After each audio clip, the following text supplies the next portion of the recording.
produce la absorción de calcio. Pero es importante recalcar porque las mamás acostumbran a dar muchas vitaminas a los niños cuando no son necesarias.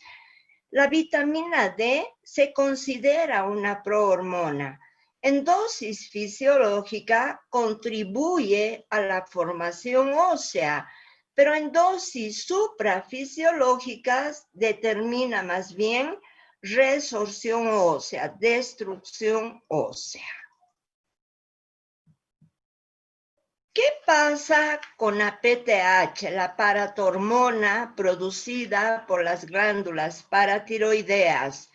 Y la PTH actúa directamente en el riñón, en el hueso y en forma indirecta a nivel intestinal.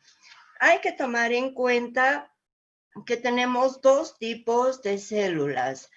El osteoblasto, que se encarga de la formación ósea, y el osteoclasto, que se encarga de la resorción ósea.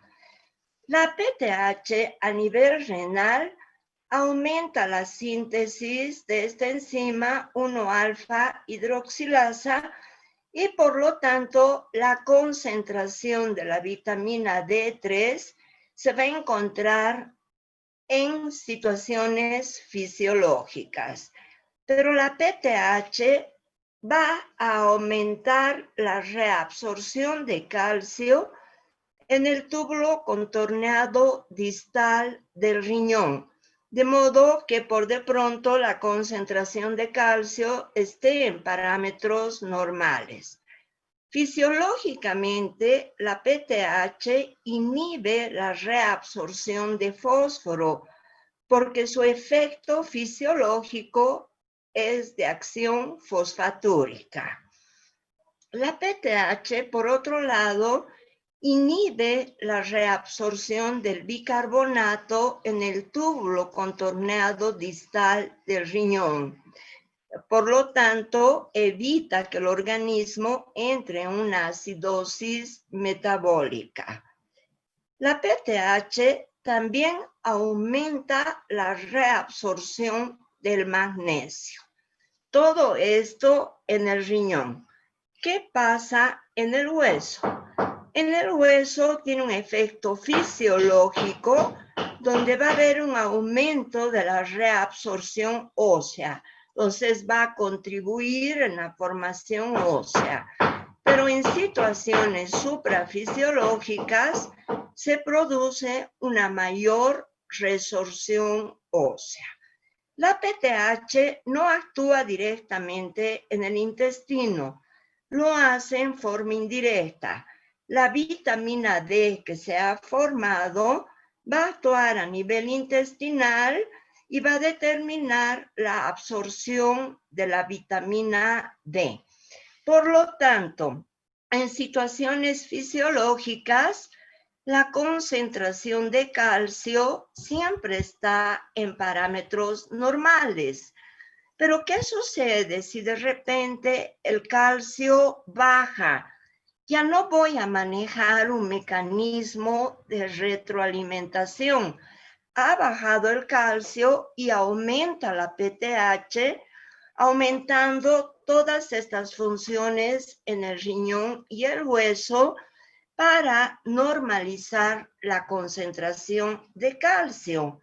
Si por X o Z motivo aumentara el calcio sérico, inmediatamente se produce una inhibición de la PTH para que no actúe ya a nivel del riñón, de hueso e intestino y el calcio se mantenga en concentraciones normales.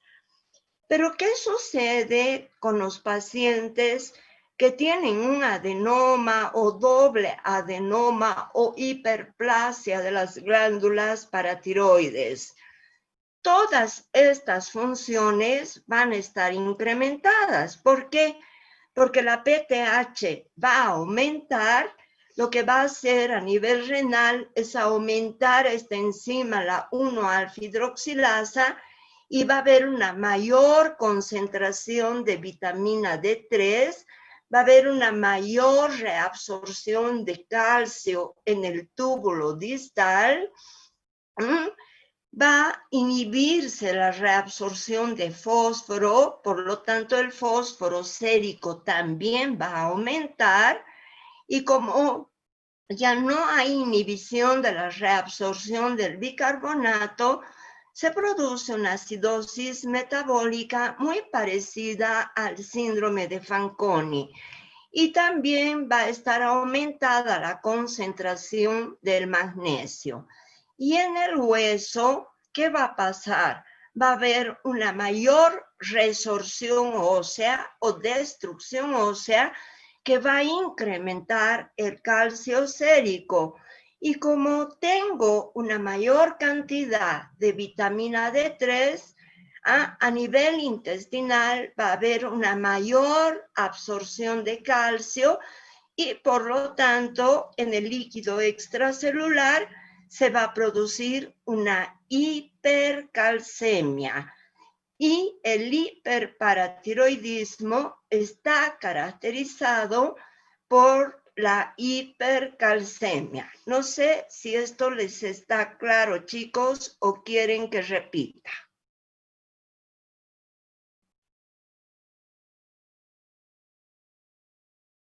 ¿Está claro? Creo que no me escucho. Sí, doctora, todo claro. Ya, muy bien. Entonces, entramos a la patología del hiperparatiroidismo primario. Y esta es una enfermedad caracterizada por un estado de hipercalcemia, por una mayor producción autónoma, porque aquí ya no hay mecanismos de regulación de la hormona paratiroidea. Sin embargo, algunos pacientes con hiperparatiroidismo primario pueden tener concentraciones normales de calcio, que vamos a ver en qué situaciones, aunque la mayoría cursan con hipercalcemia. Dentro de la etiología del adenoma, que es la causa más frecuente, está ocasionado por mutaciones en el DNA. Se ha detectado una detección de genes tumorales que incluyen el loci cromosómico en las porciones del cromosoma 1p ter, identificando además un proto-oncogen paratiroideo que es el PRAT1. En cuanto a la hiperplasia de las glándulas paratiroides, se desconoce la causa. Está bien definida la distinción teórica entre un adenoma como una proliferación clonal, porque ya sabemos que es monoclonal.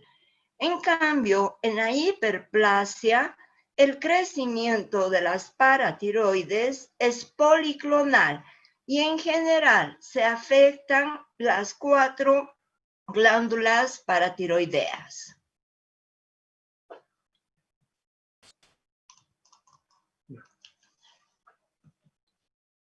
La incidencia del hiperparatiroidismo ha ido en incremento porque actualmente es de rutina dosificar el calcio y la PTH y la incidencia es de 1 por 1000. En edad no existen diferencias significativas, puede presentarse en cualquier edad. En el adenoma, la presentación se da en general entre la tercera y cuarta décadas de la vida. En cambio, la hiperplasia se presenta en edades más tempranas. Por ejemplo, en las neoplasias endocrinas múltiples, como el feocromocitoma, va asociado también la hiperplasia de las glándulas paratiroideas.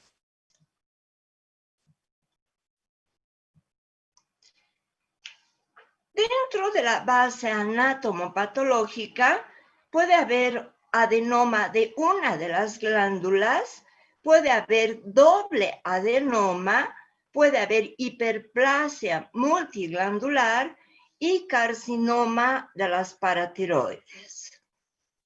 Las manifestaciones clínicas en general es muy asintomático, suele ser muy asintomático en inicios, con hallazgos obviamente de incremento del calcio y muchos signos y síntomas sistémicos se presentan en otras patologías. Entonces, esta no es característica exactamente de un hiperparatiroidismo, porque el paciente puede referir debilidad, puede referir fatiga, cefalea, pérdida de peso y síndrome depresivo.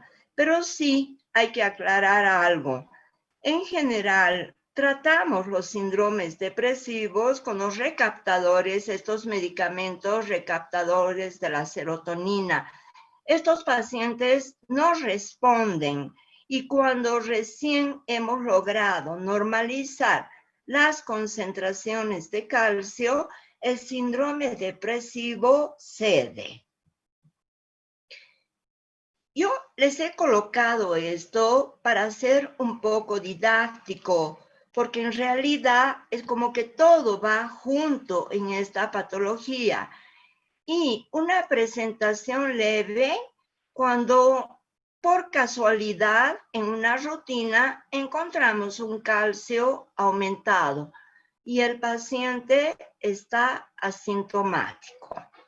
Cuando se instala en forma insidiosa y en general debutan los pacientes con un cólico renal, yo diría que un 25%.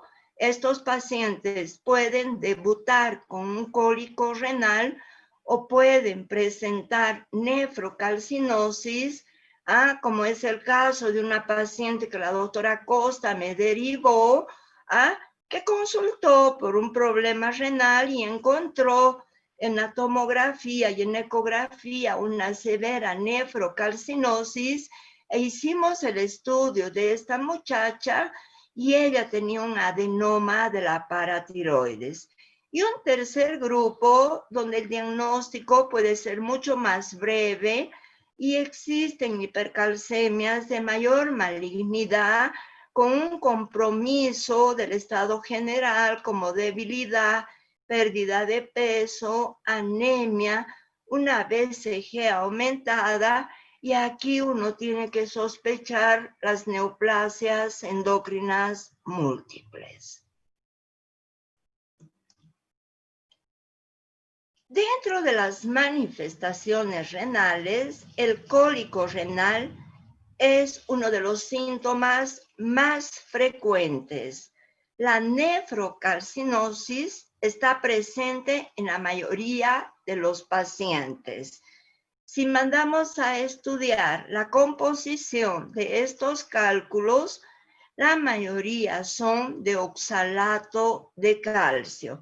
Pero sin embargo, también podemos encontrar cálculos de fosfato de calcio. Y hay que tomar en cuenta que puede añadirse un riñón en esponja, que manejan más los nefrólogos, pero esto se correlaciona mucho y por eso les he puesto, entre comillas, con la concentración de la vitamina D. Dentro de las manifestaciones esqueléticas, son de mucha gravedad si no hacemos el diagnóstico temprano. Se manifiesta con dolor óseo y ustedes tienen que tomar en cuenta que el hueso es muy ricamente inervado y duele. Entonces, el dolor óseo, la fractura patológica, la presencia de quistes óseos, o tumefacciones localizadas que se denominan epulis. que pueden estar localizados en la mandíbula o tumores pardos que pueden presentarse en el fémur o en el húmero. Y hablamos acá de la osteitis fibrosa quística, que en nefrología también van a revisar la osteitis fibrosa quística de severa repercusión ósea. Pueden haber síntomas de pseudogota y el paciente puede presentar artralgias. Dentro de las manifestaciones gastrointestinales, las úlceras pépticas son un hecho, porque la PTH tiene la capacidad de actuar en el antro del estómago y de producir una mayor secreción de gastrina y por lo tanto de ácido gástrico. Y aquí sí hay que tomar en cuenta la neoplasia endocrina múltiple tipo 1, que va a integrar el síndrome de Zollinger-Ellison con gastrinas mayores a 600 picogramos por ml, y tenemos la obligación de estudiar el páncreas, porque muchos pacientes pueden tener un componente de pancreatitis crónica. Dentro de las manifestaciones cardiovasculares son de mucha repercusión la hipertensión arterial. Y la hipertensión arterial no está debida al sistema renina-angiotensina-aldosterona ni al péptido natrial natriurético, sino que el propio calcio tiene la capacidad de aumentar la resistencia periférica y ocasionar hipertensión arterial. Por lo tanto, estos pacientes no van a responder a IECAS y ARAS. Así ustedes le den losartán, candesartán, va a continuar la hipertensión arterial hasta que ustedes resuelvan la normalización del calcio. Podemos encontrar calcificación de las válvulas cardíacas y del miocardio, y esto es terrible.